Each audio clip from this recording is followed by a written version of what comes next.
Hey everybody, and welcome to GameSpace Game Show, episode 15. It's a fantastic episode. I'm very excited about it, and we have some brand new, wonderful co-hosts with us today, and then an old co-host, which is Dame. We don't talk about him, but actually, Dame, how are you doing today? I am doing pretty good. I've been wrestling all day with technology stuff, so that's been a fun, fantastic sort of dealio here. But all in all, I've learned some things. I've gained a new perspective on benchmarking, so that's pretty all right. And so my brain is a little bit like mashed potatoes right now, but it's all right. Mashed potato brain is the sign of a good of anybody working with hardware. So true, it's very true. Truth. As a technician, I often have it. So and then we have Robin, who I'm actually very excited about having Robin here because even though this is a week late, she was there at PAX, and we're going to talk a lot about that in the latter half of the show. But Robin, how are you? I'm doing great. Excellent. Love to hear it. And then a newbie to us, but not a newbie to Dame. We have Matt here with us. Matt, what's going on? Not much, buddy. Busy day. Glad to be here. I spent most of the day hooking up or rehooking up my setup because I got a PS4 Pro today. So, you did get it? I did get it. Yeah. So everything had to go 4K. So I have to get a new switcher. Got to get a new splitter. It's been a party. So, but that's been my day. It's been good. There's some rough problems to have, dude. Right. It's a hard life. I'm wondering how that's going to work out for you because I have a PS4 Pro too, and I it was a little underwhelming for me, but then again, your setup may be much better than mine. So all I know is cable management is not my forte. So there's cabling everywhere. Right? Yeah, like, but it's good though. Every computer I built is like a disaster inside. It works great, it's wonderful, but like the cables are like everywhere. It's just spaghetti case. So true. Yeah, I mean that's how most of them were until this this last case that I got. It made it really easy, but that's a topic for plugs. We're not going to get into that right now. We're going to plug that later on the show. What we are going to start this show on is our main topic, which is social gaming and whether or not it's creating toxic gamers, and maybe just a little bit about toxicity in gaming, because I think it's something that we've all experienced at some point. We have some very interesting statistics about that later on. But I wanted to kind of get into it as far as the rise of the toxic gamer, because, I didn't really deal with that whenever I was growing up playing games. Even so much in arcades, you didn't really, you might have that guy who gets angry when you beat him at Street Fighter 2 a few times, but you didn't have it. I haven't told a story like that. No, you definitely have not. Actually, he has. I think that was a couple episodes ago. But, it was definitely one of those things that while you were playing maybe competitively a little bit, it was like, hey, you leave the arcade, you're done, and that's changed drastically in social gaming. Even if you're playing, if you're playing on the Super Nintendo, the Atari, the Genesis, whatever it was, even though there might be a little yakking back and forth that Super Nintendo was better than the Sega Genesis, which I know that I did back in those days. Hey, man. Genesis can do what Nintendo don't, so that's all I'm going to say. Well, man, you used to, not so much these days. Yeah, that's true. So, from the beginning, let's just get kind of an idea from what you guys think. When do you think, the toxicity in gaming really began? Since two people started playing games together. Yeah, I was gonna say there's always been some of it. I did run into it some when I was growing up too. Not as much as now, because I think one of the things that the social aspect and connectivity of everything is it makes it easier to be an asshole. So I think more than anything, we're more aware of it out there more than it's happening more necessarily. Right. Yeah, I was going to say too. I think the definition of social gaming has changed dramatically since the introduction of the internet. Since connectivity became, the prevalent way to do social gaming, right? I mean, again, we talk about growing up playing Super Nintendo with our buddy, and we'd punch each other in the head, but the reality was the next day you had to play Super Nintendo with that guy again. Yeah. In the living room. He was probably going to punch you in the head. Right, punch you in the head. Exactly. Like there were a lot. In some ways there were heavier consequences that way. And I think when we transition to this what we now consider social gaming, this interactive online experience. I mean, a lot of the social rules seem to have gone out the window as a result. So I think there's probably a parallel there between the growth of the internet and the growth of the toxic gamer, at least to some point. Oh yeah. Well, then there's sorry, but I was just going to say there's also the argument to be made that, with streaming and stuff now, people more easily can see other people behaving badly, and then they can think that, hey, that's what we're supposed to do. That's what it's all about. So then they start doing those behaviors, and it kind of feeds on itself a bit. That's kind of. So there's two. Yeah, go ahead. Sorry, go ahead, Steven. No. I was going to push it forward, but I want to hear what you think about it, because I'm actually going to throw it back to you after you're done with that comment. Because you brought something up earlier about defining what toxicity is. Absolutely. And so I wanted to bring that up, but I definitely say what you were saying before. I don't want to cut you off even though I just did. No, you totally meant to do that. So here's one of the things that I've seen as a trend, and I just want to throw a quick shout out to Bowman out there. Just says hi there out on YouTube land.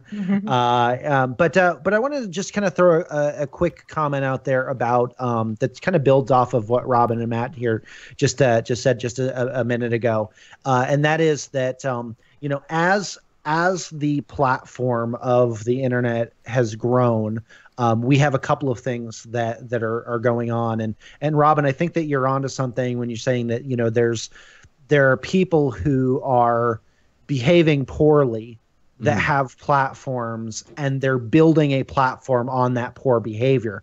I mean, you look at, in these last couple of months, the Paul brothers, I hate to even speak their name. But you have all of that, you have all of that nonsense going on there. And you have a whole whack of people that are like, oh, well, that's cool because look at the status that they have. The other thing too goes to Matt's comment in that the stakes are different. Because in an online community, you don't necessarily have to see the person on the other end of that. You don't it's interesting. When I was years ago, when I was playing World of Warcraft pretty consistently, I had a guildmate that anytime that we would get into a pickup group, and there would be some type of dispute over a piece of gear or something like that, their comment would be, "Puggies aren't people." And wow. I remember that. Okay. So I say that, and I say that, and we kind of oh, okay, that's jarring. That's a little bit shocking. But the reality is there's the human element of this, in which I don't think from an anonymity standpoint that we think of that other person on the other side of the screen, or that other person that I'm interacting with, as another human being with a set of emotions and feelings and baggage and experiences and what have you. So anyway, that's just kind of my first introductory comments on the matter. Yeah. And yeah, that definitely is kind of how it is. It's kind of like out of sight, out of mind almost. If you don't see them, you don't know them personally. It's like, who are you? I don't care. So going to bring it back around, Damon brought up something kind of interesting while we were preparing for the show, and that was, how are you defining toxicity? Because a lot of people define it in different ways. I think, but honestly, for me, I believe that it's maybe a little bit closer than Dame might be thinking, but I wanted to go ahead and try and see if we could define, what does that actually mean? What is toxic gaming? Is it just, insults? Is it just harassment? Or, what is it exactly? So do you want to go ahead, buddy.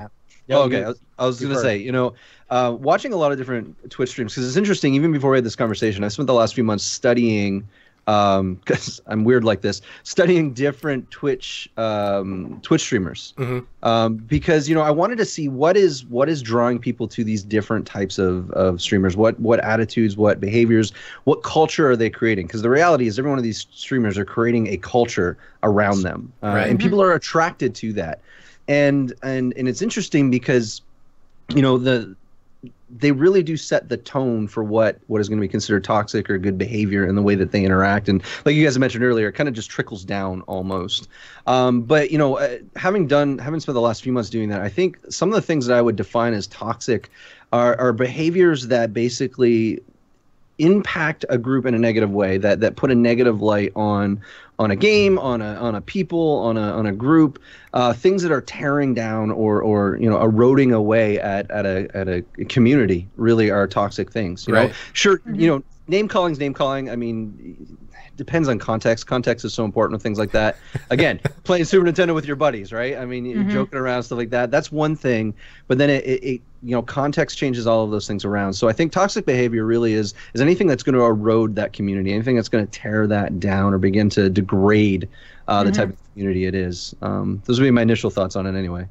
I think the context is probably pretty key, because some of it, not all of it, of course, but some of it I think is because, people have a habit of, joking around with their friends and like insulting them and whatever, these people that really well, and you don't think about it, and that just becomes your way of relating to other people. And then I think some people carry that on to online, where it's not taken the same way, because you don't know these people as well as the other people. You don't have the mutual understanding that that's just how you relate to people, and you don't want to know if those people can take being related that way. So yeah, I think there's some of that plays into it as well. That is an aspect. Yeah, when I look at defining toxicity, I think that there are a couple of different types of behavior that we have to kind of separate out, because there is like Robin said, there's that kind of that derogatory relation of like, okay, we've all had those sets of friends where like, you make fun of each other and it's just part of your relationship, or you're sarcastic with each other, and that's just kind of the nature of like, well, like. I'm just going to go ahead and throw this out there because Matt has been my best friend for 17 years. Yeah. We're getting old. So I have a really funny relationship with Matt's wife. From the standpoint of like, we'll joke around and I'll be like, "Oh, Tara, you're a waste of my oxygen." But I would never say that to anyone else. She has a very, very special place because she's married to my best friend, and she's a pretty fantastic person anyway. So, but there's that level where it's like the kind of play joking around sort of thing, which is kind of part of a relationship, like Robin said. Then there's kind of just general trollish behavior, which is the like, I just like to get the lulz wherever I can get the lulz, right? Yeah. It kind of ranges a little bit from the like mischievous to mean-spirited, where it's like, okay, I'm having fun at the expense of other people. For about nine-ish years, I worked a lot with high school and middle school students. And one of the things that I constantly told them, because again, like in middle school, high school culture, there's kind of this pecking order of like of social class, I guess, that doesn't map beyond high school. But anyway, I would always tell them, like, I want you guys to have fun while you're here, but never at the expense of someone else. Like, I don't want anybody walking out of here where everybody else has had a great time and they walk out of here feeling less than when they left.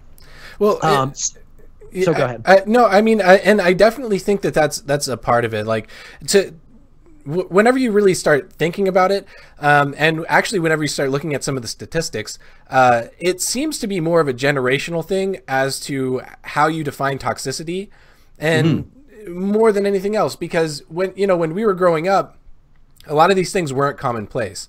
Maybe we're getting a little bit older. these days. I don't know. I'm not going to start posting ages here, but that's right. Admitting it's the first step. It's okay. Well, I was making Atari and Nintendo, Super Nintendo, and Genesis references earlier, so I think that puts everyone at least they kind of know where I'm coming from. Yeah. We're ballpark, yeah. I'm of the mind that the Dreamcast was like a major upgrade. That's like where I was in my gaming. When that happened. Yeah, when that happened, I was like, and most people are like, "What is a Dreamcast?" But whenever we were growing up, we didn't deal with like this constant barrage of online insults and follows and this underlying need of wanting people to know what we're doing all the time, what we're playing, how we're playing it, all that kind of stuff. Our lives are far more public now than they ever have been. With social media, and that's actually there's actually a lot of really interesting psychology behind that, like social image culture, and also when you look into stuff like the fear of missing out psychology and stuff like that, like building an online presence, it creates this really interesting thing where you're creating an image for yourself, but you're also creating something to be criticized. Right. Yeah. So yeah, I mean, the game has certainly changed with the internet. You had, Stephen, up on the screen here, the Gabe's theory of internet FWADs, I believe is what it's called. Yeah. So that was a Penny Arcade comic, right? Yeah, I think so. From like a while back. A long time ago.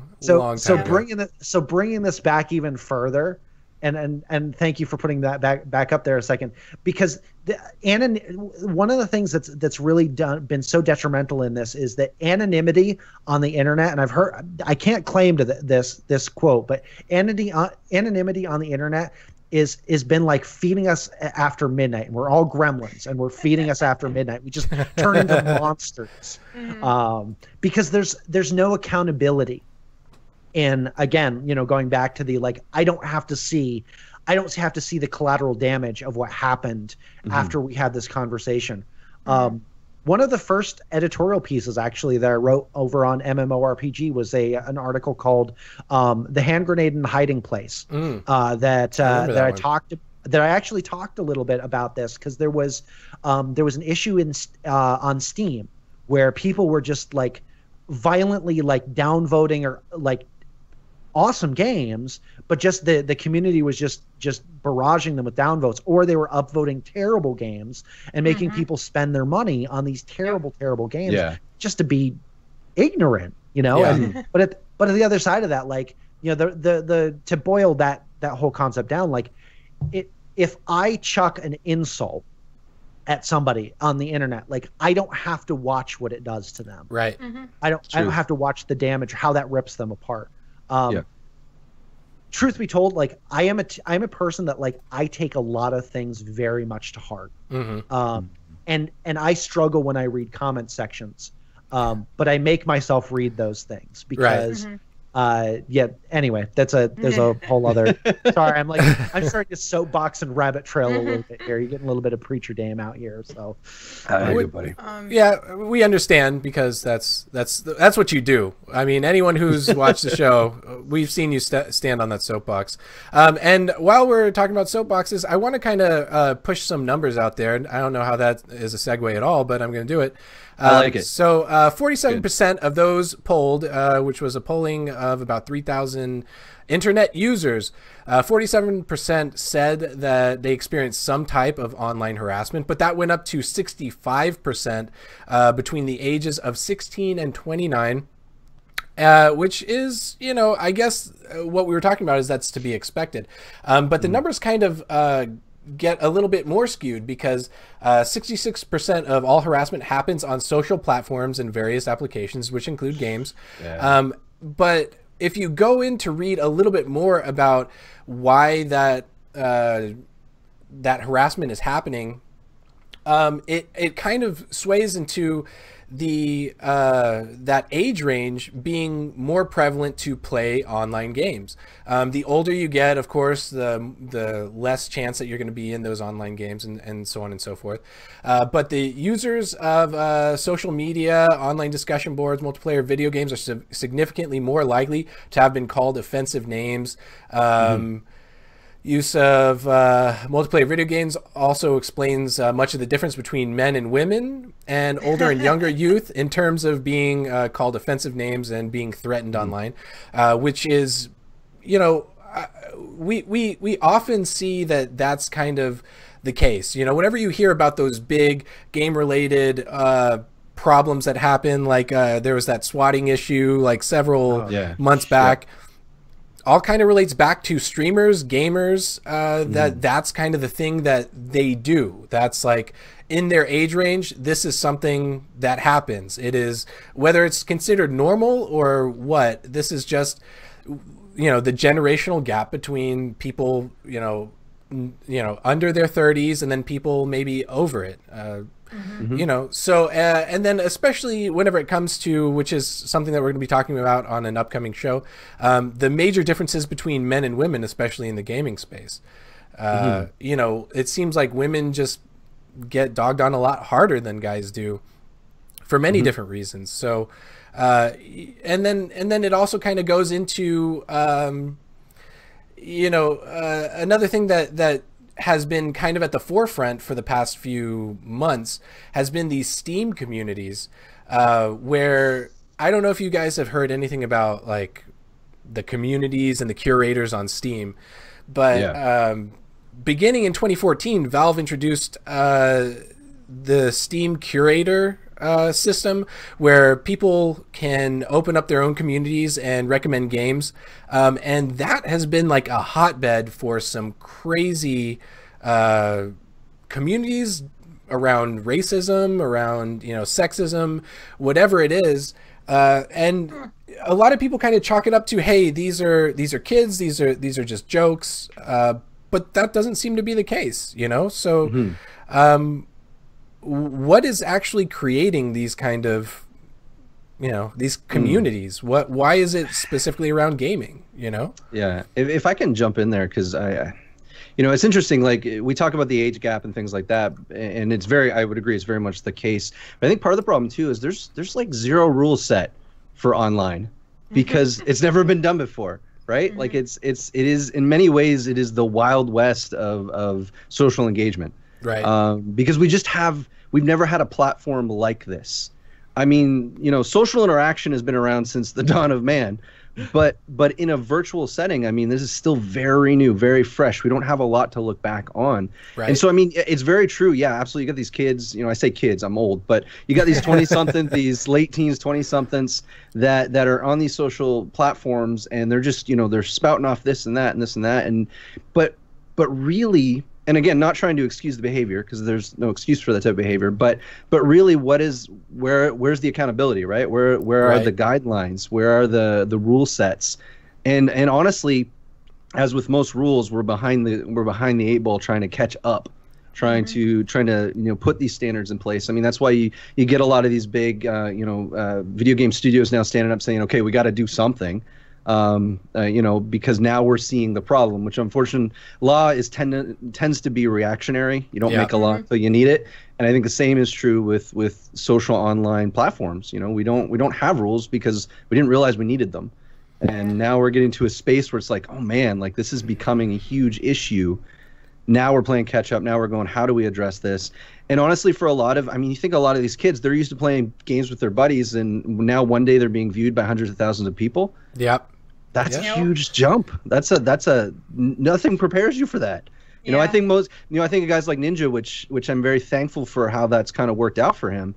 But I mean, you know, the dude, I mean, he's played Halo professionally for years and stuff like that, but he never really had the platform that he does now, and it literally happened overnight for the guy. And I mean, that's hard for anybody to catch up on. So I think that's part of, you know, at least a piece to this puzzle of why we have these crazy communities that we do. Is just we've had no guidelines up to this point. Well, and also for a long time, I think people always excuse it by it's just a joke or like, well, that's the internet. That's just the way it is, which has helped to feed into it and just perpetuate the thing. Like, I'm happy at this point that people are starting to be like, the joke thing, it's not acceptable. And it just being the internet is not acceptable because really, why should we all have to deal with this? Like, who wants that? So I'm happy that we're finally having those conversations because for a long time it was just like, deal with it, that's the way it is. And like you can get like crap thrown at you for like the most innocuous things. Like I know one of the worst ones I got personally was because I had an issue in Guild Wars 2 and I put in a request with their CS, mostly not expecting them to change it because it was partially my fault. But I was letting them know that this thing existed and there was no warning of it, and they totally exceeded what I thought they would do and completely fixed my problem. So I tweeted at them and was like, wow, you guys went above and beyond, thank you so much. Next morning I woke up to my notifications being flooded by this one guy just being complete asshole to me about that because I complimented the CS for Guild Wars 2. Wow. Like, are you kidding? Yeah. Are you serious? So there's a lot that goes into it, and it's not going to be an easy fix or a quick fix, but I think we're starting to take the steps that need to be taken, and a lot of it comes with the community as a whole just saying this is not acceptable. Well, and it comes back to community standards as well. Yeah, exactly. And that's one of those things. I know that kind of offline or offline, there have been a couple of conversations that have taken place even amongst our staff about what are the bounds of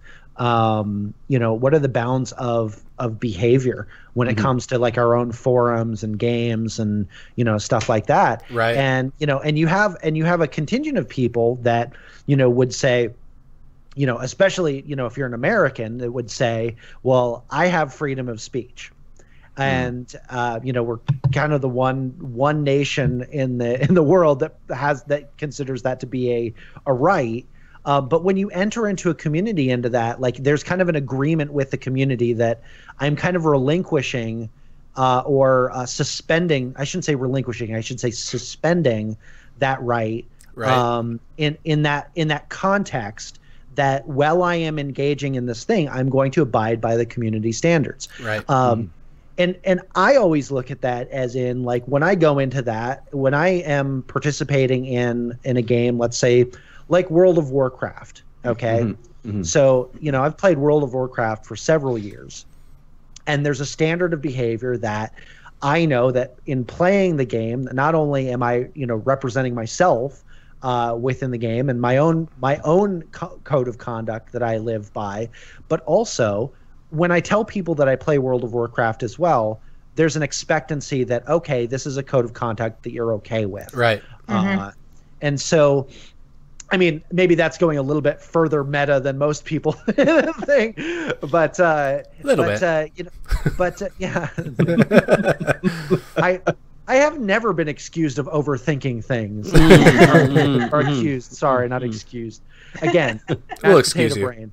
You're good. So anyway, whatever the case may be, I think that it's good that we're establishing community guidelines. I mean, here's the thing, like going back to the anonymity conversation, the conversation about accountability, like anytime that you have any type of power or anonymity, what's on the inside is going to come out. Right. Yeah, it's true. Yep. And so like just like in the conversation that I had with Chris a couple episodes back about violence in video games and legislation and whatnot, like you can't legislate that out of the heart of people, right? Like you can't legislate that out of somebody's attitude. Like people have to see that, like, okay, this is not beneficial behavior in this context. Like it's not beneficial for me to be a jerk to other people. While you're right about that, one of the things that, especially whenever it came to the Steam communities, for a long time it was just like you mentioned, the Wild West out there. Whatever you want to do, I'm just going to roll over and take it. But the problem with that, happened whenever Steam started finding these communities and banning these communities. But the problem is that they didn't ban them on a broad stroke, which between what Microsoft has done with Xbox Live, they kind of have a system in place where it's like, hey, do this, you're in trouble. But are they really? Because in the end, you're really talking about these situations where companies are kind of like, hey, we like your money, we want you to keep playing, but we want you to play nice. But in that same vein, it's like, hey, you do this in your community, you're saying these terrible things about people, or you're promoting racist comments or whatever. We don't want that kind of behavior there, but maybe we do, because we're not banning everything. So they're not really just putting it out there like, hey, we don't stand for this. They're saying in some cases we do, in some cases we don't. What are those cases? It's not really a broad stroke here, whereas. And I think we've kind of seen that a little bit on our own MMORPG forums sometimes. We kind of, for a long time, it was more heavily moderated.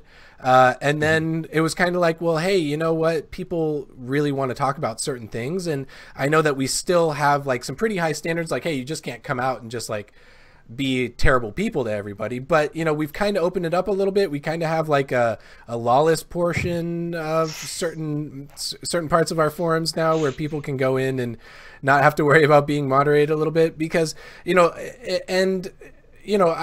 understand that, because there needs to be a place where people can express themselves, but in the broader sense of a community and Xbox Live and stuff like that, when people are being abused or harassed, it makes them not want to be a part of that community in many cases, or it makes it to the point where they want to defend themselves, and then they become the abusers, they become the harassers, they turn on their own nature because they just want to survive in this new kind of gaming culture. The other thing that goes along with that is when you're setting up these guidelines and rules of what is acceptable or not, you can't make it too specific, because then you get into issues of people lawyering you on what is okay and what is not, and like trying to scoot around the line. But like keeping it general, it can also be difficult to figure out exactly where that line is. Right. And sometimes you have to like really think about, well, it feels mild, but at the same time, it's like there's some wishy-washiness on it. I know for me personally, the line is anytime somebody makes something personal towards another person, then that's a problem, because they're making it specific at that person. And it doesn't matter how weak the insult might feel, it's still an insult at that person. And you don't know. The other thing with video games is there's some studies, and I don't remember the exact numbers, but there's a high proportion of gamers who suffer from depression, who suffer from anxiety, who have all kinds of different things. So you don't know what those words' effect will be on that person. So personally, I prefer to go a little more on the safer side, just because, it seems smart. That's a very good outlook to have on the whole situation. So we are just kind of want to throw one comment in. Throw it hard. Throw it here. Okay, here goes. That anytime that there is a community standard, though, it has to be transparent and it has to be consistent. Yeah. Everybody has to know what they are agreeing to when they get into a situation like that. The goalposts cannot change, unless it is clearly and transparently communicated. Yeah, we're changing this. Yes, and that again goes back to the original statement about definitions. That definitions matter, and clearly defining those definitions matter, because we can't just say like, hey, we're not going to allow toxic behavior, because then you get into the thing that Robin talked about, like people lawyering, going, okay, well, what exactly is toxic behavior? And I would add to that as well, because I do agree you have to have open, clear communication is key to any anything being successful. But with that, you also need to have champions behind these things, like Right. champions to these causes, champions to these movements. I mean, it's great to have things on paper. It's great to have things lined out, but it's personalities that drive community. Yep. It always has been, always will be. I mean, that's why we have pecking orders in high school, as an example, because it's the personalities that drive that. Right. And so, in the case of online gaming, I think it's great to see big companies standing up and saying, "Hey, we're going to do something about this." But I think what's going to be key in that is finding those community champions, those people that are a part of the community that a lot of people flock to. And this is why, Twitch and Mixer and all these streaming platforms are such a great avenue for that. Because you literally have hundreds of thousands of people following these personalities, and Yep. if companies can come alongside and support these people and help them work together to champion this cause, I think it'll drive it in the right direction. Well, that's why they call them influencers. Yeah. Right? Well, Exactly. They Yeah. are certainly It's a very- influencers, and That's a very appropriate name. but Yeah. is that and that may be a topic for another show, but that's both a plus and a minus, because some of those Yes, it is. influencers Yes. have also Yes. influenced people in ways that Yep. are toxic. So Yeah. we're kind of running out of time on this whole thing, so I just want to get like kind of like a general correlation. Like, after everything that's happened over the past decade or so, where do you guys specifically see this going? Are we kind of going into, hey, this social gaming situation is getting worse over time, or is it getting better over time? What do you guys think? Anyone? Nobody knows. Suddenly the room goes silent. Certain, like, in some ways it's getting worse. There are some segments that are getting worse and it's getting rougher, but I think in other places it's getting better. So that's not, I don't think it's one thing across the board. Like some of the things with, I think it's Blizzard and Riot are starting to work together about how to police their toxic players and their games, and like how to make the community better. I think that kind of stuff is good, and if we can get more of that, which getting different studios working together on anything is but like when it comes to like this kind of stuff, we really need to work together. So and I still remember when like devs couldn't even admit they played other games, and that was horrible, because everyone was like, we know you play other games, you like games. No. Why can we not admit this? It was awful. Other games didn't exist to them. They were not. They weren't there. Ain't nobody got time for that. I think in my observation, I think that things are going to stay the same. Okay. I think that you will always have people that will find avenues to do the thing that they want to do. You will always find. Yeah, well, good things and terrible things, right? Because I mean, look, we're talking about communities, and community can be something that can have some really, really positive impact. Like Matt said, there are these Twitch streamers, influencers that are doing some really positive things, and then there are some that are just not doing. They're just not great examples of humanity, and so I think that I really think that we're going to be for a while in this struggle of, because here's the thing, is the internet is over a decade old. There's there's going to be something after the internet, believe it or not. No way. And we will find ways to misuse that too. Yeah. So I don't mean to sound pessimistic in that. It's just that it's very pessimistic, Dame. You're supposed to be our bright light of hope, but now we have to hope that Matt brings it. You broke it. Oh, Matt has to be the hope to it. I didn't. Here's the thing: part of fixing a problem is identifying it. And recognizing that there's a solve to it. So all hope is not lost. And just to actually build off of that, because that's kind of the point I want to make, is, I think, in some ways it's absolutely gotten worse. I do agree. In some ways we're starting to see some good things. But I think one of the most important things that's changed in the last couple of years, specifically in the last year, is that the companies making the games are finally acknowledging and recognizing that there really is a big problem that needs to be addressed. Yeah. And that's the first time I can think of in recent history where we've seen that type of acknowledgement. I mean, yes, individual games have absolutely addressed it in different ways and different things like that, but this is really the first time I've seen multiple platforms go, okay, guys, we need to step up and we need to do something about this. So, Right. will it magically get better? Absolutely not. But I do have hope in the fact that this is kind of the first time historically in online gaming culture that we have seen companies together standing up and saying, okay, we're going to look at this. We're going to try to figure this out. We're going to move forward in this. So if you need hope, that's the one I'm holding on to when it comes to this. And that's a great place to end it, because that's really why we brought Matt on today, because we needed that hope, and we knew that Dame was going to be green up with it. I don't know what side you're on, but I'm high-fiving you. No, that looks good. You guys do good. All right, so we're kind of running short on time. That segment ran a little bit longer than normally I would have thought, but we also didn't even cover everything that I wanted to cover. So it seems like we're going to be circling Robin back. And Robin was at PAX last week. Well, so I know about that. We're gonna have to cut some of our other news, but we're gonna have to talk about PAX, because we wanted Robin on the show last week to tell us what was going on, but she partied way too hard, just crashed out by that time.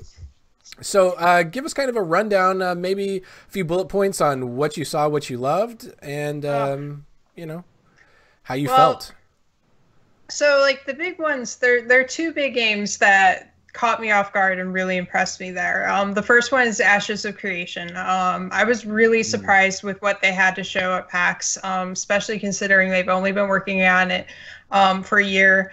I mean, for me, it was recognizable as an alpha because I've played so many alphas. I know kind of the parameters of what to expect. Right. Like, I could see the rough edges, but at the same time, it was really, really, it was together and cohesive far more than I would have expected for a pre-alpha.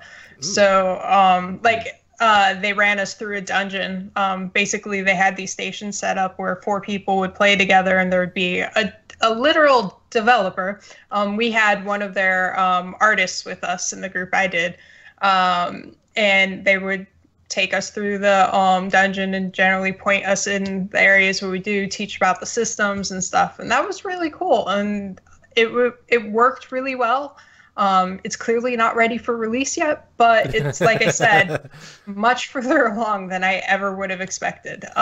So maybe that you was could really surprising. tell us a little bit about that. So last week we did reference your write-up. We kind of went through that a little bit, and I butchered it totally because that's how I roll. But maybe you could talk a little bit about how the combat kind of worked a little, because it sounded like it was a lot slower paced than, or maybe not slower paced, but maybe harkens back to the older pacing of how MMO combat used to be. It is a lot less frenetic than most MMOs these days. So you have a global cooldown on everything, and it's a fairly long one. Like, I want to say it was 4 to 5 seconds. Like, you would hit a thing and it was like, ooh, and you're like,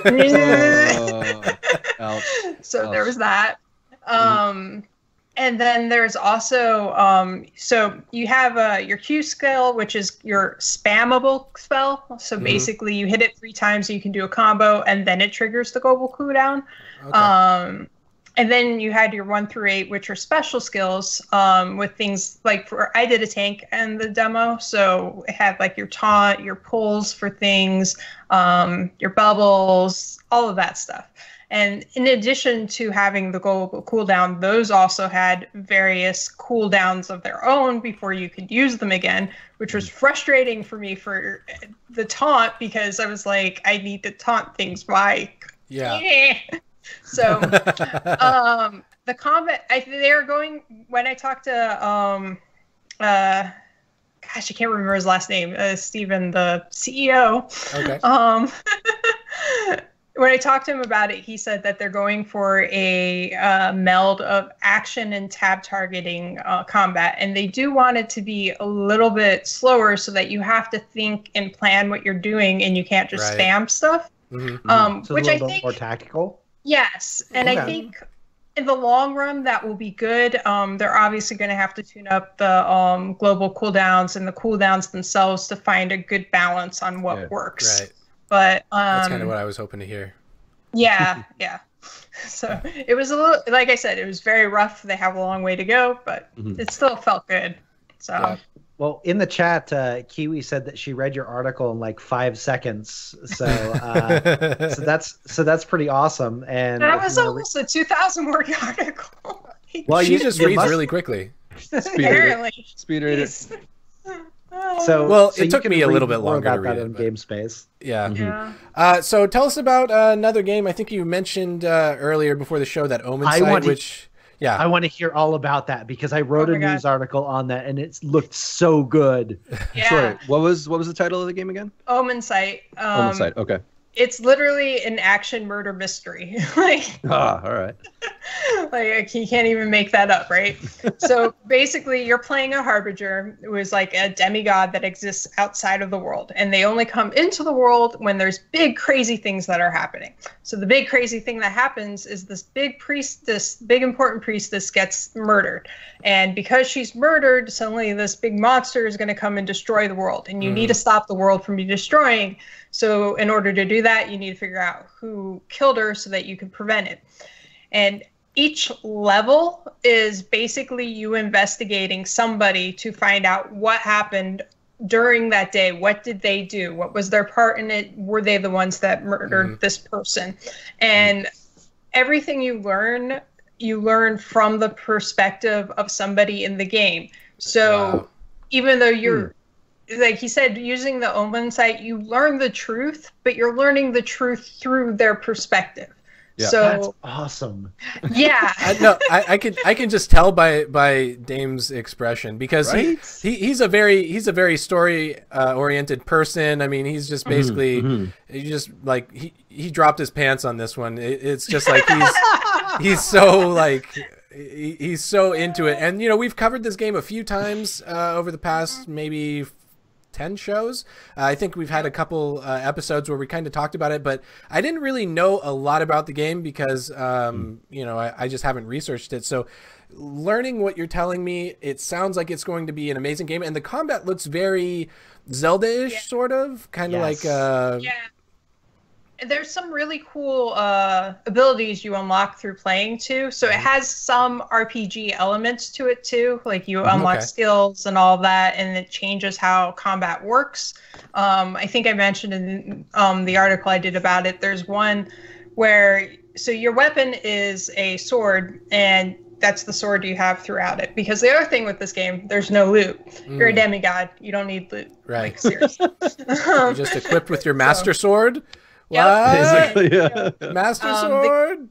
The everything improves through the skill choices you make and stuff. One of the skills you learn, basically, so say there's like a bunch of people around you, it will zip you around to all of them slashing at it. Nice. Which reminds me a lot, if you guys played Witcher 3, there's a segment where you play Ciri at the end, and her fighting style at the end there, she kind of blinks between things. And I was like, wow, this feels a lot like that, and I love that, so this is amazing.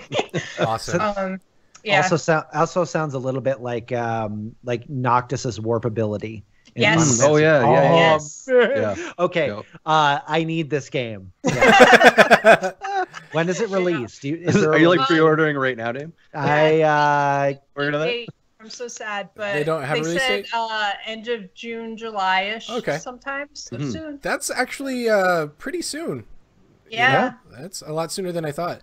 While we're on the topic of things that are sooner than I thought, I wanted to talk about another Dame pants dropping moment. Destiny 2's new expansion has a name and release date. Yeah. Do you know about it? Do you know anything about it? Have you been following it? You can't you can't give it a 10 and say no, you don't know about it. I'm not gonna allow it. I mean, I can say that I knew about it. I'm ashamed to say I don't know much about it.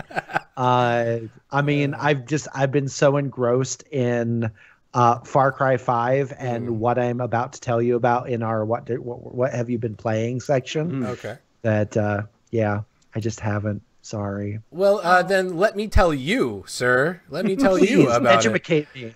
So Destiny 2's new expansion is named Warmind. Did you know that? And it's set to release May 8th, so it's right around the corner. It is right around the corner. Yeah. So close. It's going to send you to new places, and you can meet new heroes and battle new enemies. A lot of new stuff going on, and new loot and new activities. So it sounds like they're just adding. It sounds like a proper expansion. I hope so. Yeah, I really hope so. So here's the thing, and I'll go back. I won't spend too much time on this. So I've gotten a lot of grief because I gave Destiny 2 a 10 out of 10. And I still stand by that because I loved it. I absolutely loved it out of the gate. There were so many things that it did so right, from story to the music to the atmosphere to the even to the level of helplessness at the very beginning of the game. Like, I don't know that I've ever experienced that in the game before. Like, it made me feel something that I've never experienced before. And so that was, again, 10 out of 10, would give it that again. The steps from there. The steps from there. Two things can be true at the same time. 10 out of 10 out of the gate. I think I see where this is going, and I don't know if we should let it go there, because for one, Let's just say it's been a meandering path. Okay, now that makes sense, and I don't know, because since you have all those Destiny dollars from giving it a 10 of 10 and all that money you got paid for that review, that people think.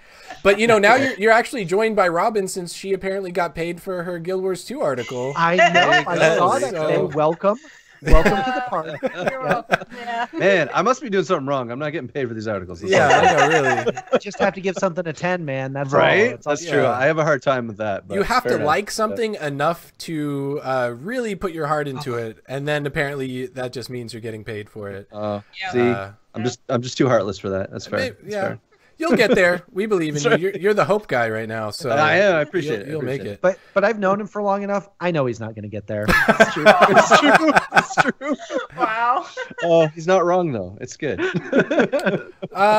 So on that note, we now are in our final segment, which is plugs, and we've got a little bit of time for what are you playing. So let's skip Dame right now and go straight to Robin. Okay. So what are you playing right now, and where can people find your stuff? Alright, well, right now I've been playing World of Warcraft, always Guild Wars 2, always.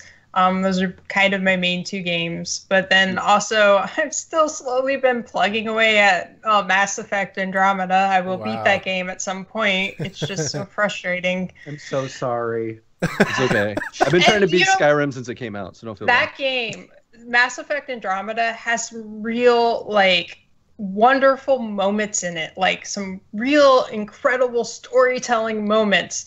But God, you've got to slog through stuff to get to those moments. Yeah. And it's so frustrating. So yeah, I've been playing that. I've been playing Heroes of Storm a lot, which is weird for me. I don't usually play that game. I'm not a MOBA person, but yeah. I'm not a MOBA person either, Robin, but that has been my jam. Oh my word! Yeah. Definitely spent so several weird. hours.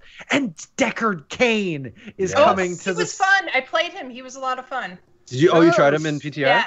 Wow. Nice. I That am was ready cool. for Deckard Cain to enter the Nexus.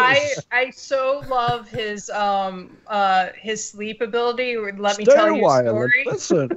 Because the other players literally hear a story he tells them, and there's 4 different stories. Yes. He told me that, and I was like, "Oh my god!" Okay, so Matt, after this, we are grinding some gold because I want him on release day. That's fair. That's fair. I'm down. I'm always down for that. But yeah, I think that's all I've been playing recently. Okay, and then obviously you've got some articles out on MMORPG.com. Yeah. You mentioned the other day in passing that you have a very inconsistent stream. Would you like to plug it, or?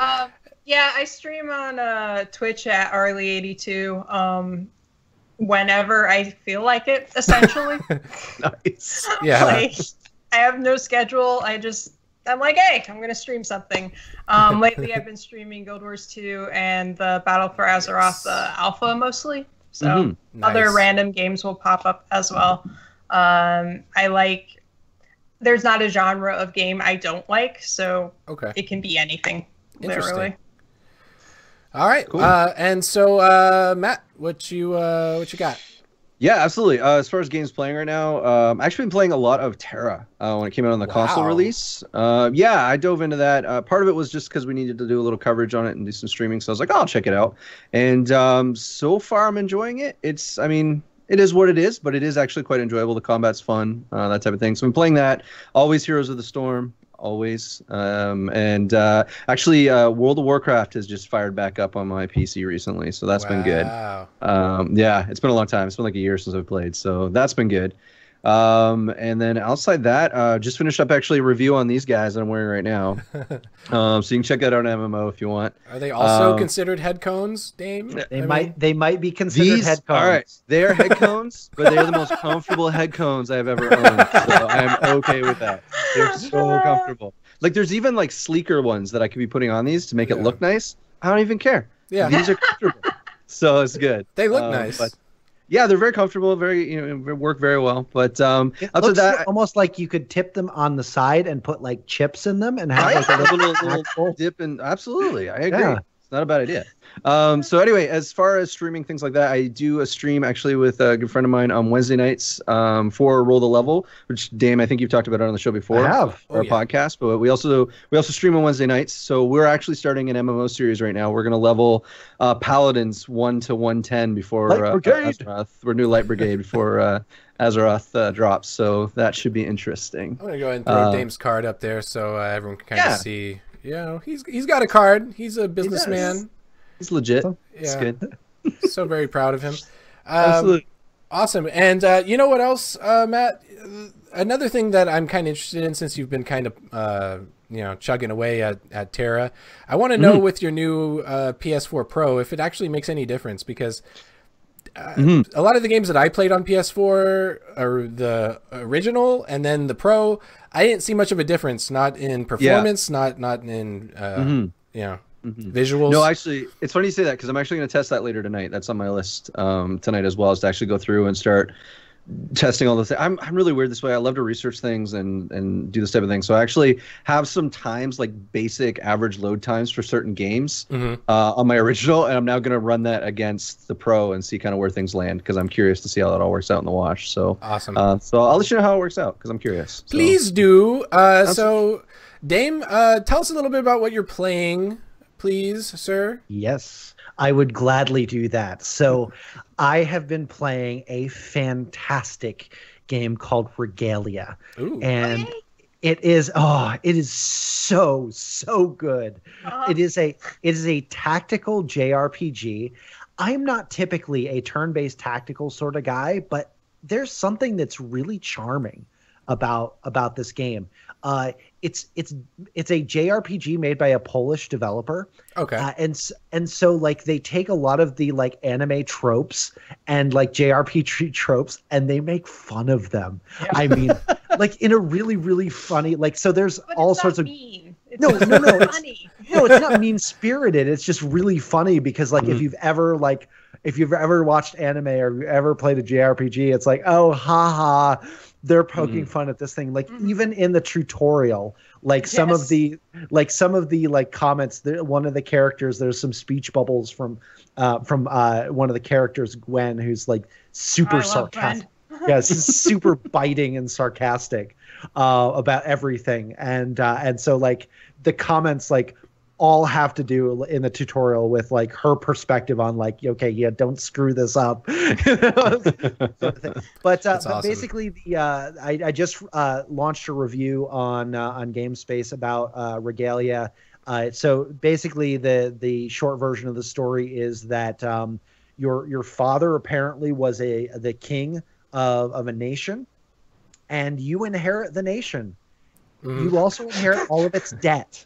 And all of its baggage, and so then you kind of have to figure out, okay, how do I improve this thing? So it's not all battle, and one of the things I really appreciated about it is that it's this really good mix of like the social interaction with the battling, with the like old school, like almost D&D style, like choose your own adventure, like text based decisions. Like That makes me happy. So there's enough variety in it that somebody who's a little bit like gaming ADD like me, that I'm like, I feel like I'm playing a different game every time that I go to a different zone. Yeah. So, so Robin, it sounds like you know what I'm talking about with this. Yeah, I played it at PAX East last year. They had a demo, and I literally spent an hour there playing the game. Like, it was so much fun. And then I think this was their console release, because last year they did a Steam release, and I reviewed that version of it. And I adore that game. It is an amazing game. Awesome. Yeah. So I will. It's entirely likely that I'll be picking up on the Switch as well, because I think that it'd be a perfect mobile title. Oh yeah. Could see that. So that's pretty much what I've been playing. I've just kind of, like I said earlier in the stream, I've just kind of been learning a little bit about benchmarking GPUs and just trying to get prepared for the potential of maybe doing that someday. Because I'm fascinated by the idea. And so those are kind of some of the things that I've had going on. I shared last week we'd wrapped our 4th season of Matt and teams and myself and team podcast. Third season. Yes, 3rd season. We just wrapped our 3rd season and begun the 4th season. We're getting ready to begin the 4th. Yeah. Recording the 4th season on April the 20-something? 6th. There we go. Whoa. Thank you. So April the 26th, and so we're just kind of brainstorming about what that's going to look like. So if you haven't been on the GameSpace Game Show to know what Roll the Level is, it's just kind of a running conversation about life, God, and video games in no particular order, and we love talking about that stuff. So so that is what that is, and that's what I've got going on. Beautiful. And for me, you guys know, if you've ever been part of the show, if you're new here, who cares? We love you. The podcast, check it out, because I need you to. I have this underlying need that you out there listening right now need to check out our podcast. You can check it out on iTunes, Stitcher, TuneIn. If there's a podcast place out there, we're on it. And if we're not on it, tell us about it, and we will be on it, and no one can stop us. Definitely check us out if you get the chance. And for me and all of our beautiful co-hosts tonight, I would like to thank everyone for joining us, and we will be on next week at the same GameSpace time, same GameSpace channel. And good night, everyone. Bye.